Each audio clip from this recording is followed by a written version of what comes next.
Hello mga beshies! Welcome ulit dito sa aking channel and today's vlog. Utang serye pa rin tayo at isang loan app pa rin yung gagawan ko ng honest review para maipakita nga sa inyo kung paano nga ba yung interest, yung processing fee, yung loan amount, loan terms kapag first time natin na umutang dito. And by the way kasi yung loan app na ito ay kilalang kilala at maaari niyang iba sa inyo ay laging nakikita ito sa Google Play Store or sa App Store. Then, nagtataka kayo kung paano nga ba umutang dito, ano nga ba yung mga interest, okay din kaya utangan. Okay, so para maiwasan na matrap tayo sa iba't ibang scheme, iba't ibang pang-scam ng mga loan app, ay sana panoorin nyo yung buong video na ito. Ayon pa nga dito ay hanggang 20,000 pesos ngayong pwede daw mahiram at quick review, high limit at safe nga daw. Okay, so yun yung mga titignan natin. Pero bago ang lahat mga beshies, may good news nga po ako sa inyo. Kasi every Saturday, namimili po ako ng tatlo na mabibigyan ng cash. At syempre, every 25th of the month, nagpapag-giveaways nga din po ako ng cellphone. So para makasali nga dito, ang kailangan nyo lang gawin ay panoorin yung buong video.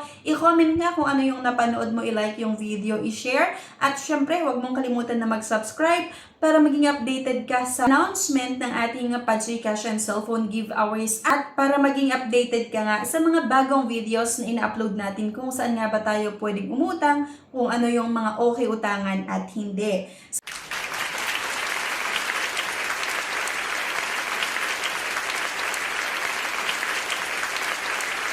So let's get back to the topic mga beshies, and here nga ang pag-uusapan ulit natin na itong Kusog Pera under ng Kusog Pera Lending. Easy and high amount loan application, easy operation at hanggang 20,000 nga daw yung maximum loan amount at clear loan procedure. Meron daw apat na steps na pagdadaanan at easy and fast repayment. Okay, so ayan, i-open nga lang natin itong Kusog Pera app. At may nakalagay na attention for your account security to enable this below permission. So, kailangan daw natin nga itong bigyan ng permission para sa mga gusto na naman nilang i-access sa ating cellphone like yung location and allow Kusog Pera to send and view SMS messages. So, ayan, highest loan amount ay hanggang 22,000 pesos. Quick review, low interest rate at safe nga daw. So, ititignan nga natin yon. Click nga lang natin mga beshes yung go to borrow at kailangan natin maglagay ng ating mobile number. Click din natin yung get code at may isasend ka itong Kusog Pera sa ating number ng one-time password. Okay? So, kailangan nga lang natin ma-input dito yung one-time password. Go to borrow, cheers, you're eligible for installment loan. Di ba installment loan pa nga daw? Pwede sa akin. Exclusive for you. Pay in installment to enjoy flexible payment schedule plus ease your financial pressure. So dito mga beshes, may dalawang option na binigay sa akin. Pwedeng 1,000 pesos at pwedeng 3,000 pesos. Non-installment daw itong 1,000 pesos. So, pero dito sa baba, installment daw yung 3,000 pesos. Current loan amount hanggang 3,000 pesos. Installment yung pagbabayad daw. High loan amount and long terms at low interest, pay in up to 4 installment. At up to 45 days daw yung payment terms. High loan amount nga up to 35,000 pesos dito nga sa installment. Click nga lang natin yung go to borrow at itong na nga may apat na steps na kailangan kong pagdaanan para makautang dito. Repeated borrowing will increase your loan limit and time, so choose your loan amount. 3,000 pesos nga yung pinili ko mga beshes at ang unang offer sa akin ay 15 days, then 30 days. So, click nga lang natin itong apply now kapag gusto talaga natin umutang dito. Pero, yun nga, please lang, wag na lang kayong umutang sa mga ganitong loan app kasi instead na makatulong nga sa atin, mas lalo pa tayong ilulubog sa utang at dagdag stress pa. Diba?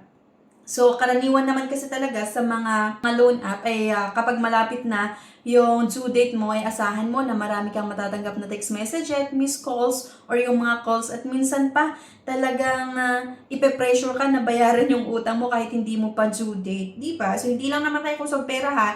Halos lahat ng mga loan app talaga, ganon sila maningil. Hindi mo pa due date, sisingilin ka na. Or minsan doon sa due date mo, bibigyan ka ng time limit. Kunwari, tumawag sila ng 8 o'clock, sasabihin na kailangan mong magbayad ng 12 o'clock. So, itong Kusog Pera kasi na-try ko na before and hindi maganda yung naging experience ko way back 2021 at ngayon sinubukan ko ulit. Pero ganun pa rin, wala pa rin nagbago dito, mataas pa rin yung interest and processing fees. So kung makikita nyo nga, loan amount ay 3,000 pesos, may loan terms na nilagay na 30 days, total repayment daw ay 3,500. Kaya lang, ang matatanggap ko doon sa 3,000 pesos ay 2,400 pesos lang, diba? So akalain mo, 3,000 pesos yung uutangin mo or yung maaprubahan na loan amount, kaya lang ang matatanggap mo ay 2,400 pesos at ang kailangan bayaran doon sa due date ay 3,504. So, di ba ang laki na naman yung interest and processing fees nito? May nakalagay dito sa baba niya na service fee 600 pesos. So, yun na nga, disbursement bank via GCash, disburse in 5 minutes. At merong nakalagay din dito sa baba na repayment schedule. Dalawa daw yung repayment schedule ko nga. First due date ko ay sa September 6, 2024. At second installment ko daw ay sa September 21, 2024. And yung sa September 6, 2024 na first installment ko, kailangan kong magbayad ng 1,751, may principal na 1,421, interest 330 at unpaid principal nga ay 3,000. Then second installment ko sa September 21, principal ay 1,579, interest ay 174, unpaid principal 1,579. Actual due date info will be updated upon disbursement claiming of loan. At may nakalagay pa dito na attention for late payment, below fees will be applied. Penalty fee only daily basis 1% at late payment fee deducted one time ay 1%. At may loan cancellation policy pa kapag i-cancel daw yung loan nga ay merong transaction fee na 100 pesos. So, isang pautangan online na naman mga beshies na hindi magandang utangan at hindi ko nga nire-recommend sa inyo. Okay nga daw itong loan application ko, pwede nga akong umutang dito mga beshies, kaya lang ayaw ko na rin na ituloy ito mga beshies kasi nga napakataas yung interest and processing fees. Akalain mo doon sa 3,000 pesos nga, na naaprubahan, bali ang matatanggap ko lang ay 2,400. So, agad-agad merong kinaltas nga na 600 pesos na service fee. Diba? So, 2,400 nga lang yung natanggap ko. Then, pagdating sa due date ko, kailangan ko pang magbayad ng 3,504. Hindi ko natanggap ng buo, then mas natagdagan pa yung inutang ko kasi diba 3,000 lang yung naaprubahan, tapos 3,504 yung babayaran ko. So, isang pautangan online na naman mga beshies na hindi magandang utangan. Nire-recommend talaga itong Kusog Pera sa inyo. Before, nasubukan ko talaga itong Kusog Pera way back 2021 nga. Noong talagang nagkaroon din kami ng biglaang pangangailangan. And, di ba, pandemic yon, so pareho kaming nag-stop sa work. So, sobrang hirap and nasubukan ko na umutang dito sa Kusog Pera and sobra talaga, napakataas pa rin. Itong interest nila mula noon hanggang ngayon hindi pa rin nagbabago. At alam nyo ba mga beshes, nakaranas din ako ng panghaharas nitong Kusog Pera. Yun nga, nung umutang ako noong 2021.